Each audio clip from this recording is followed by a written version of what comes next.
As you probably suspect, I'm Zig Ziglar. Now, before we invite the live audience to participate in this presentation, I'd like to share some thoughts that are critical to your success in closing the sale. Number one, selling is a transference of feeling.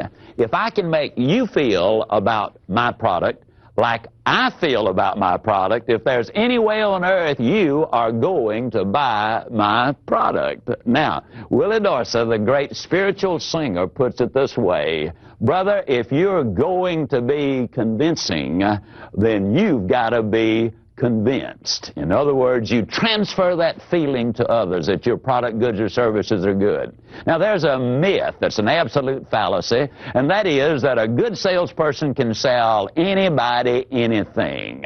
That's a con artist. A good salesperson, a professional, one who wants to build a career instead of just making a sale, clearly understands that you've got to have a conviction that what you're selling is in the best interest of that person who's buying. That way you render a service. That's what selling really is all about. Second point I'd like to make is simply this: prospects don't change their mind. Now, I know what many of you are thinking, but in reality, they make a new decision based on the new information which you give them. That's the reason the professional salesperson has a storehouse of additional information, because when the prospect says no, they're really saying no based on what they K-N-O-W. Now, you let them know more, and good closing involves education, then they're going to be knowing more and consequently buying more. Number three, the kind of person you are is critically important. A Harvard study recently reveals this: that the people who gain the most usable information from a presentation such as this one take good notes. That's number one. And number two, when it's over, they get with an associate or their boss or their trainer or their manager, and they brainstorm. So as you watch and listen, ask yourself these questions: how can I adapt and use this material old Zig's sharing with me in my career so that I can sell more today and be able to sell more tomorrow to the same people? Now, I'll tell you what, let's do.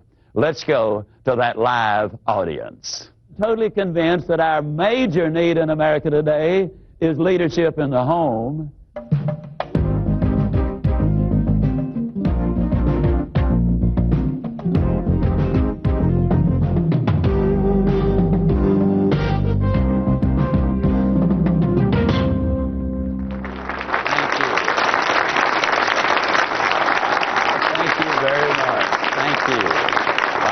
Goodness alive. All right. Okay. Thank you. Well, my goodness. Thank you very much. Okay. Sometimes when people stand up on me before I get started, I'm afraid they're about to leave me, so I'm glad to see you sit down. Now, I'm going to be asking questions as we go along. The first three closes involve selling you on what you do. Now, selling, and so I call this one the persuasion close. As I ask you these questions, some of them are kind of simple, but please do me a favor and respond to them. How many of you sell a pretty good product? Can I see your hands, please? All right. How many of you sell a extraordinarily good product? Can I see your hand? How many of you, ladies and gentlemen, sell a product that serves or solves a problem? Can I see your hand? How many of you believe that when you sell a product that solves a problem, you deserve a profit? How many of you believe that to sell two products, to solve two problems, you deserve two profits? Can I see your hand? Okay. In other words, you believe that when you render a service, you deserve to be paid for it. Is that what you're saying? And what you're saying is, the more people I help, the more problems I solve, the more profit I deserve. Isn't that really what you're saying there? Okay, now I don't want to put words in your mouth because that's not sanitary. But that really is what you're selling or saying, all right? Now, how many of you have been selling for as long as a year? Can I see your hand? All right. How many of you still got all of the money that you've earned in the last 12 months? Can I see your hands? Okay? Let me ask you a question. How many of you got clients or customers whom you sold a year ago, 2 years ago, 5 years ago, or 10 years ago that are still using and enjoying the benefits of what you sold to them all those years ago? Can I see your hand? Now, the next question is the critical one. How many of you believe that the customer was the biggest winner in the transaction? All right, then if that is the case, is the sales process something you do to somebody, or is it something you do for somebody? Now, when you understand that, you're in position to begin to close the sale. Now, let me tell you what I just did. I just did something that is extremely important in selling. You know, a lot of times we convince people that our product, goods, or services are the best, but we don't persuade them to take action. How do you persuade? Well, let's go back in history and look at a couple of gentlemen named Aristotle and Galileo.